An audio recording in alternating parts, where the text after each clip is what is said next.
And the congregation of Adana is grateful no one was hurt when the roof collapsed during this week's storm. Local 23's Marco Ramirez spoke with those who were inside of the church when the collapse happened. Here's his story.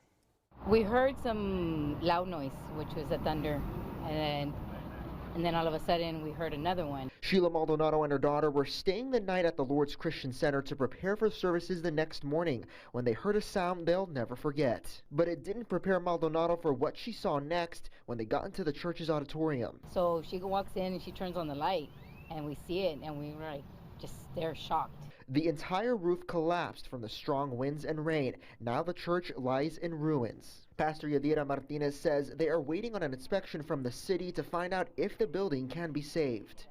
So it's kind of hard. We don't want to hear those words, but we're not going to stop. Our plans are to reconstruct. On top of the damaged building, the church also lost $50,000 worth of equipment. But despite this massive setback, they're just glad no one was hurt. We would have it on Sunday. On Sunday we get together and maybe worse things could have happened. And thank God that nobody was inside. Yeah. That's one of the things that we praise God for. And while this church community plans for what's next, Pastor Martinez says she is still holding on to hope.